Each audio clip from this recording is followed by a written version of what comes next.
Okay, now see here. So, your class is the 13th class. So, revision class is 13th. So, question number is what? 24. Write applications of pH in daily life. మన daily లైఫ్లో ప్రతిరోజు pH యొక్క applications. pH అంటే ఏంటిది? Negative logarithm of the H plus ion.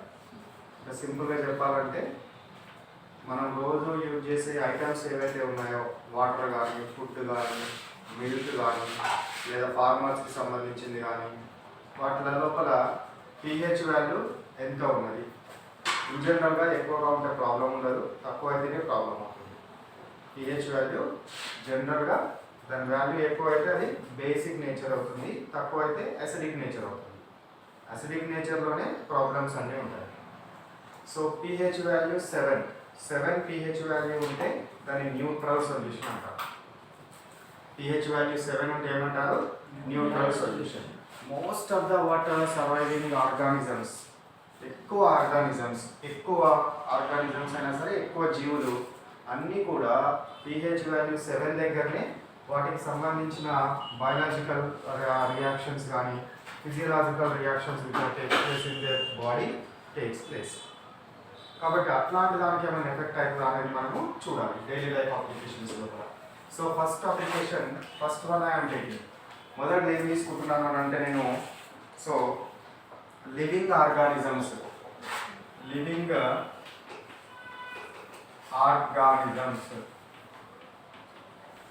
Survive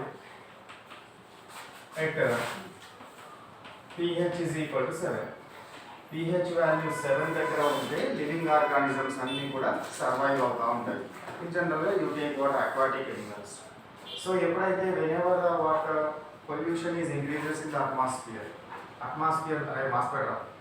pollution కనుక increase అవుతే, అట్మాస్ఫియర్లో pollution కనుక ఇంక్రీజ్ అయితే అప్పుడు ఏమవుతుంది? Different dangerous gases are what released in to the atmosphere, like what sulphur dioxide, nitrogen oxides, phosphorus oxides. అవి కనుక అట్మాస్ఫియర్లోకి ఇంక్రీజ్ అయితే ఏమవుతుంది? అట్మాస్ఫియర్ లోపల ఎయిర్ లోపల ఎక్కువగా కలిసిపోయిన తర్వాత వెనెవర్ వాటర్ రెయిన్ కనుక వర్షం పడతా ఉన్నప్పుడు ఏమవుతుంది? These gases have a nature to dissolve in rain water. పైన ఏవైతే చేరిపోయినావో ఈ వాయువులన్నీ కూడా వాటర్లో కరుగుతాయి. వాటర్లో కరగడం వల్ల ఏమవుతుంది? ఆ గ్యాస్లు వాటర్లో కరిగినాయి కాబట్టి ఏదో ఒక కెమికల్ ఫామ్ అవుతుంది. ఆ కెమికల్ ఏ కెమికల్ అంటే యాసిడ్ కెమికల్ ఫామ్ అవుతుంది. అప్పుడు ఏమవుతుంది? Acid falls along with the rain water.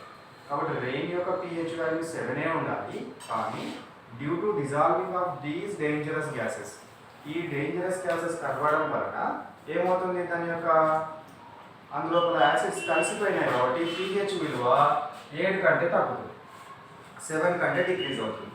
ఆ pH వాల్యూ 7 కంటే డిక్రీజ్ అయితే ఆ రెయిన్స్ ఏమంటారంటే యాసిడ్ రెయిన్స్ అంటారు. What they are called acid rains అని అనడము జరుగుతుంది. when pH value is less than what 5.6. ఇప్పుడు చెప్పినాను కదా, ఇవన్నీ కరగడం వలన, డిజాల్వ్ అవ్వడం వలన pH వాల్యూ తగ్గుతుంది అని. ఎప్పుడైతే pH value when pH is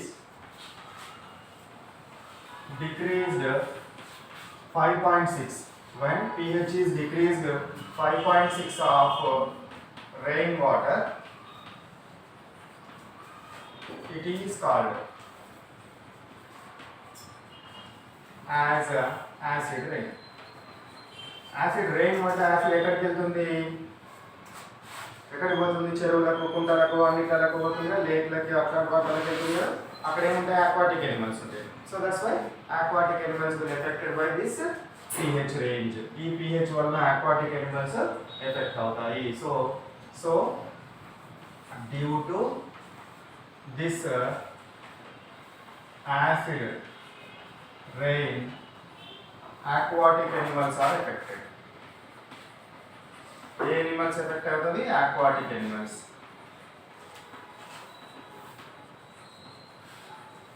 okay, so మీకు ఇంత పెద్దగా ఉంది, ఈ పాయింట్ ఇంత పెద్దగా ఉంది, మీకు నేర్చుకోవడం కనుక ఇబ్బంది అవుతే you can what write here. So సింపుల్గా చేయాలి అంటే due to acid rains surviving of aquatic animals is disturb. So due to acid rains వలన ఏమవుతామట అక్వాటిక్ ఎనిమల్స్ బతకడం అనేది వాటి సర్వైవింగ్ అవడం అనేది చాలా కష్టంగా మారుతుంది అనేది ఈ పాయింట్ ద్వారా మనం రాయాల్సింది. Next let I'm taking pH value tooth decay గురించి కలుద్దాం. సో సెకండ్ పాయింట్ ఏం రాయాలనుకుంటున్నాను, టూత్ డికే.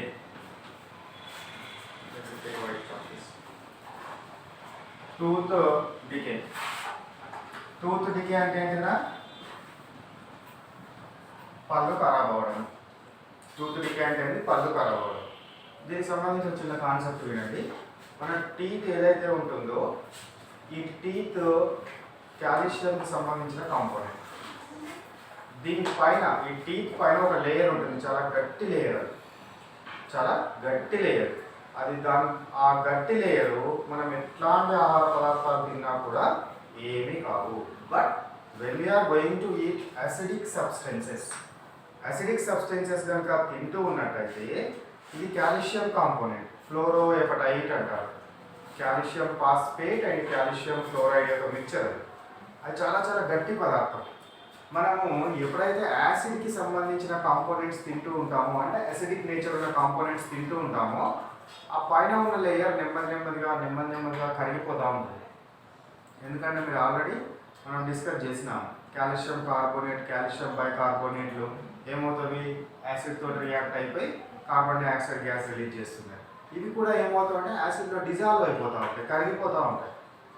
కాబట్టి మనకు ఎప్పుడైతే pH వాల్యూ మనం తాగే pH వాల్యూ కానీ లేదా mouth pH value, when mouth pH value is decreased 5.5, ఇది 5.6 రాసినామా, ఇది 5.5. సో టూత్ డికేకి సంబంధించిన కాన్సెప్ట్ ఏం రాయాలంటే when mouth pH is decreased less than 5.5 causes tooth decay. Okay, pH value 5.5 కంటే తగ్గితే మనకి ఏమవుతుంది, టూత్ డికే స్టార్ట్ అవుతుంది. మన pH వాల్యూ 5.5 కంటే ఎప్పుడు తగ్గుతుంది, ఎట్లా తగ్గుతుంది? మనం తినే ఆహార పదార్థాలు ఏవైతే ఉన్నాయో అందులో pH వాల్యూ తక్కువగా ఉన్నా కూడా మైనర్ ఎఫెక్ట్ అయ్యేది. కానీ ఎప్పుడైతే మనం ఆహార పదార్థాలను తింటాం కదా, నైట్ తిన్న తర్వాత మనం అరౌండ్ 8 to 10 hours పడుకుంటాం.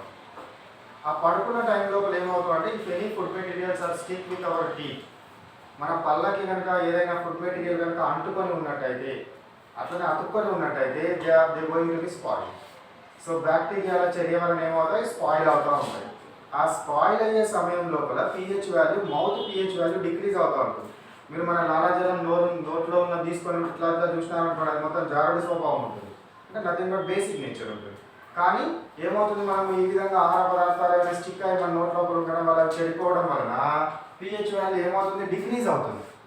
అసిడిటీ మారిపోయింది, డిక్రీజ్ అవుతుంది. ఈ డిక్రీజ్ అవడం వలన ఏమవుతుంది, pH వాల్యూ తగ్గింది కాబట్టి మౌత్కి అసిడిక్ నేచర్ వస్తుంది. అసిడిక్ నేచర్ రావడం మౌత్లో ఉన్న టీత్ ఏమవుతుంది, స్పాయిల్ అవ్వడం స్టార్ట్ అవుతుంది. ఎనామిల్ అంటాం, పైన ఉన్న ఎనామిల్ కరిగిపోతుంది. ఎనామిల్ కరిగిపోతుంది అని అంటే మనం టీత్ సెన్సిటివ్గా మారిపోతాయి. సెన్సిటివ్గా మారిపోవడం అంటే ఏంది, మనం ఏదైనా చల్లని పదార్థం కనుక తిన్నామనుకోండి అని అంటాం. అట్లా వేడి పదార్థాలను కూడా మనం తినలేదు, అట్లా సెన్సిటివ్గా మారిపోతాయి. ఓకే, సో అది అబౌట్ వాట్ టూత్ డికే గురించి మనము రాయాల్సిన విషయం. ఇక టూత్ డికే తర్వాత నెక్స్ట్ వన్ అల్సర్కి సంబంధించిన కేసు చూద్దాం. సో అల్సర్కి సంబంధించిన కేసు ఏంటి అని అంటే, ఇన్ జనరల్గా మీరు స్టూడెంట్స్ అంతా ఏం చేస్తారు, స్ట్రోక్లు పడుతూ ఉంటారు. స్కూల్కి వచ్చేటప్పుడు మార్నింగ్ తిని రారు, అర్థమవుతుందా? ఆ మధ్యాహ్నం భోజనం ఏదో గడ్డ తిందాం అనుకుంటారు. సో తిని రాకపోవడం వలన ఏమవుతుంది అని అంటే, మనకు నియర్లీ మీరు స్కూల్కు ఆల్రెడీ మార్నింగ్ 7 by 8 లేస్తారు, 6కి లేస్తారు. అక్కడ నుంచి మీరు మధ్యాహ్నం భోజనం మనం పెట్టేసరికి 12:30 అవుతుంది. మీరు లేచినప్పటి నుంచి మీరు కడుపు లోపల ఏమీ లేకపోవడం వల్ల, ఆహార పదార్థాలు ఏమీ లేకపోవడం వలన ప్యాంక్రియాస్, ఆహార పదార్థాలు కడుపులో లేవు, కానీ ప్యాంక్రియాస్కి మనకు కడుపులో ఆహార పదార్థాలు ఉన్నాయా లేవా అని సంబంధం లేదండి. It will always releases what gastric juice. అది ఎప్పుడు కూడా అరగడానికి, అంటే కడుపులో ఉన్న పదార్థాలు అరగడానికి కావాల్సిన లిక్విడ్ని ప్రొడ్యూస్ చేస్తూనే ఉంటుంది. Okay, gastric juice pancreas release చేస్తూనే ఉంటుంది.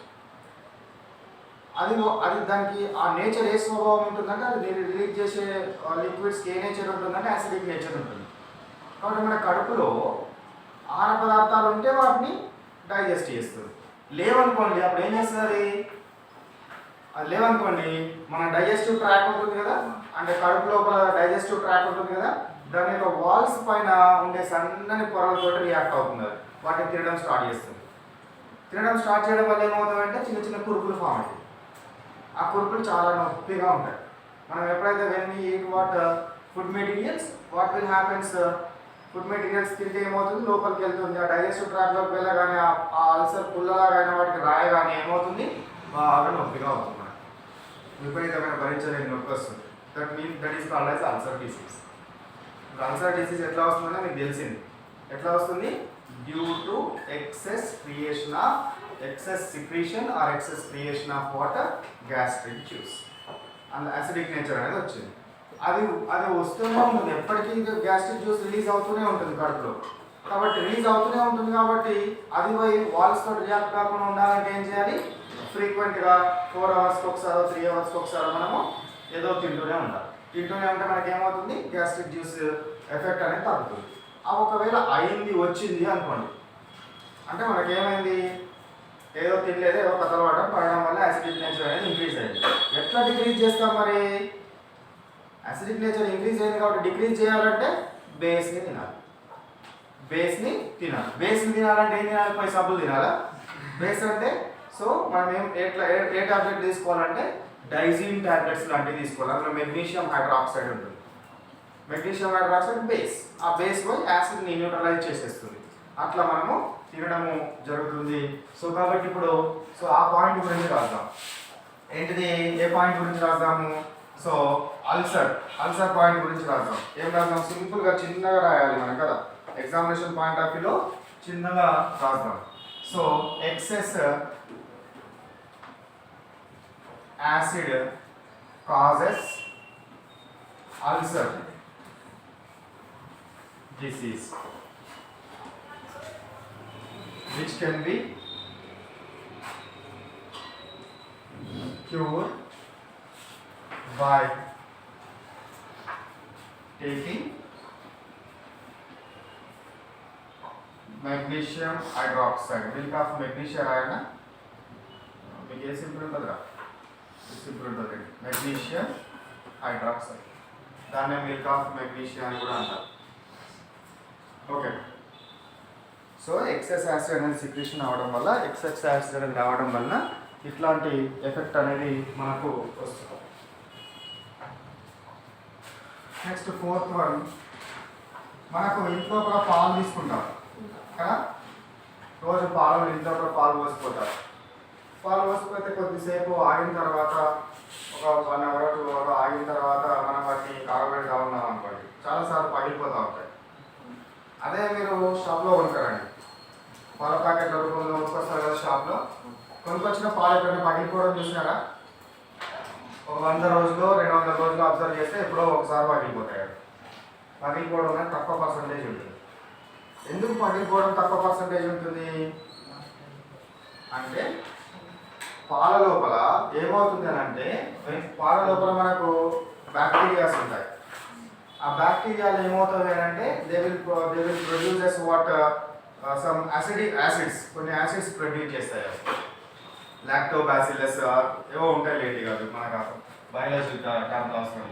సో మిల్క్ లోపల ఏముంటుంది, కొన్ని బ్యాక్టీరియాలు ఉంటాయి. ఆ బ్యాక్టీరియాలు యాసిడ్ని ప్రొడ్యూస్ చేస్తాయి. కాబట్టి that acid will damages what milk. So damage కాకుండా ఉండాలంటే ఇప్పుడు ఏం చేయాలి? నేను బేసిక్ కలపాలి. తినే సోడాని కలుపుతారు. నేను మదర్ని అడిగితే చెప్తాను, పాలు పగిలిపోకుండా ఉండాలంటే వాళ్ళు ఏం యాడ్ చేస్తారు? కొంచెం తినే సోడా యాడ్ చేసినట్టయితే ఏమవుతుంది, పాలు అనేది పగిలిపోకుండా ఉండడం జరుగుతుంది. So milk man add water అంటే, సో తినే సోడాని ఏమన్నా బేకింగ్ సోడా అందాం, సైన్స్ పదం రాయాలి. Baking soda to milk for increasing of pH. pHని ఇంక్రీజ్ చేయడం కోసం యాసిడ్ ప్రొడ్యూస్ అవ్వడం వల్ల pH వాల్యూ డిక్రీజ్ అవుతుంది కదా. డిక్రీజ్ అవ్వడం వల్ల పగిలిపోతాయి. పగిలిపోకుండా ఉండాలంటే ఏం చేయాలి? బేకింగ్ సోడాని యాడ్ చేయాలి. నెక్స్ట్ ఇంకోటి కెమికల్ వార్ఫేర్ అనేది కూడా ఉంటుంది. కెమికల్ వార్ఫేర్ డైలీ అప్లికేషన్స్లో కెమికల్ వార్ఫేర్. ఏంటిది కెమికల్ వార్ఫేర్ అంటే? సో మీరు హనీ బీ లాంటివి తీసుకున్నారనుకోండి. హనీ బీని తీసుకున్నారనుకోండి. హనీ బీ అంటే ఏంటో తేనెటీగ. తేనెటీగ కలిసినప్పుడు కానీ ఎర్ర చీమలు కలిసినప్పుడు కానీ మనకి ఏమవుతుంది? బాగా నొప్పి వస్తుంది. ఎందుకు నొప్పి వస్తుంది? అవి కాపాడుకోవాలి. వాటిని కాపాడుకోవడం కోసం మనల్ని కుట్టినప్పుడు మనకు బాగా నొప్పి వస్తుంది. ఒకవేళ నొప్పి రాకపోతే వాటి దగ్గర పోయి మనం ఎంజాయ్ చేస్తాం. వాటిని అన్నింటి చంపేస్తూ ఉంటాం, పిట్టకథలు పడుతూ ఉంటాం. కాబట్టి ఏం చేస్తుంది? మనం వచ్చి కలుస్తుంది కదా. సో కలిసినప్పుడు ఏమవుతుంది అని అంటే హనీబీ స్టింగ్స్ లోపల ఏముంటుంది? హనీబీ స్టింగ్స్ కానీ ఎర్రచీమల స్టింగ్స్ వాటి ఇట్లా కరిసేటి ఉంటాయి కదా. ఆ స్టింగ్స్ లోపల ఏముంటుంది అంటే ఫార్మిక్ యాసిడ్ ఉంటుంది. Formic acid is introduced. ఎప్పుడైతే కలుస్తుందో లోపల చర్మంలోనే పోతుంది. పైన చర్మం మీద ఫార్మిక్ యాసిడ్ పడితే మనకు పెద్ద ఎఫెక్ట్ ఏమి ఉండదు. అది కలిసినప్పుడు లోపల చర్మం అని అంటే స్కిన్కి 3 లేయర్స్ ఉంటాయి కదా. It is introduced into the watt second or third layer. అప్పుడు అక్కడ చాలా సెన్సిటివ్ ఉంటుంది మన చర్మం కాబట్టి బాగా నొప్పి రావడం జరుగుతుంది. Okay. So honeybee release formic acid when it stings. So దాన్ని వాటితో కలిసినప్పుడు ఆ స్టింగ్స్ తోటి బైట్ అంటారా? when it bites అంటారు స్టింగ్స్. So bite. సో ఎప్పుడైతే మనల్ని కరుస్తుందో కరవగానే ఏమవుతుంది? Some acid is what release in to the what lower skin. So such that we will what feel so much pain. చాలా మనకు పెయిన్ వచ్చినట్టుగా మనము ఫీల్ అవ్వడం జరుగుతుంది. ఇవి మనకు ఏంటి? Daily life applications. సో మన టెక్స్ట్ బుక్లో మనకి 5 సరిపోతాయి. ఎందుకంటే మీరు మేజర్గా 35 చేస్తారు కాబట్టి 5 సరిపోతుంది. ఇంకొక అప్లికేషన్ కూడా ఉంది. మనం లెసన్ చెప్పిన సాయిల్ యొక్క pHని టెస్ట్ చేయడం కూడా ఉంది. ఏ ప్రాంతంలోనైతే మొక్కలు బాగా ఏపుగా పెరుగుతాయి. ఫర్ ఎగ్జాంపుల్ మన చేనులలో మామిడి చెట్టు పెట్టాలనుకున్నాం అనుకోండి. మన ల్యాండ్లో మామిడి చెట్లు ఉన్న ప్రాంతం చూసుకోవాలి ఎక్కడ ఉన్నాయి. ఆ ప్రాంతం మంచిగా పెరిగిన మామిడి చెట్ల ప్రాంతం చూసుకొని అక్కడ నుంచి సాయిల్ తీసుకోవాలి. సాయిల్ తీసుకొని దాన్ని బాగా ఏం చేయాలి? బాగా గ్రైండ్ చేసేసి పౌడర్ లాగా తయారు చేసి వాటర్లో కలిపి లిక్విడ్ సొల్యూషన్ తయారు చేసి pHని టెస్ట్ చేయాలి. దాని pH ఎంత ఉన్నది అంటే మంచిగా పెరిగిన ప్రాంతంలో ఉన్న సాయిల్ భూమి యొక్క pH ఎంత ఉన్నది. ఇక మళ్ళీ ఏం చేయాలి? మన పొలం ఏదైతే ఉంటుందో, మన ల్యాండ్ ఏదైతే ఉంటుందో, ఎక్కడ పెట్టాలనుకుంటున్నామో అక్కడి సాయిల్ కూడా టెస్ట్ చేయాలి. ఏ విధంగా సేమ్ మళ్ళీ గ్రైండ్ చేయాలి, పౌడర్ లాగా మార్చాలి, వాటర్కి కలపాలి, సొల్యూషన్ వస్తుంది. దాన్ని మన ల్యాబ్లో ఉన్న యూనివర్సల్ ఇండికేటర్ని యాడ్ చేస్తే దాని pH ఎంత అనేది తెలుస్తుంది. ఇప్పుడు ఈ pH యాడ్ అయింది అనుకోండి, మనం ఎక్స్ట్రా ఏం తీసుకోవాల్సిన అవసరం లేదు. డైరెక్ట్గా మన పొలం లోపల మామిడి చెట్టు పెట్టేసేయచ్చు. ఒకవేళ pH వాల్యూ డిఫరెన్స్ వచ్చింది అనుకోండి, అప్పుడు డిఫరెన్స్ వస్తే ఏం చేయాలి? మామిడి చెట్లు పెడితే మనం పంట క్రాప్ అనేది సరిగ్గా రాదు. కాబట్టి ఈ skip to water another water crop, ఇంకొక క్రాప్లోనికి అంటే ఇంకొక పంటలోనికి మనము వెళ్ళాలి. లేదా అక్కడ యాసిడ్ పర్సంటేజ్ కనుక ఉన్నట్టయితే సమ్ కెమికల్స్ మే యూజ్. కొన్ని కెమికల్స్ని యూజ్ చేసి దాన్ని బేసిక్గా మార్చి, ఆ ప్రాంతాన్ని బేసిక్గా మార్చి, ఫర్టైల్గా మార్చి మళ్ళీ మనము పంటను పండించవచ్చు. అట్లా చేస్తాము. సో అది కూడా ఒక అప్లికేషన్గా రాయొచ్చు, కానీ సరిపోతుంది. 5 అప్లికేషన్స్. సో అయినా ఓకేనా? సో ఇది ఇప్పుడు నన్ను నేర్చి రాసి పెట్టండి.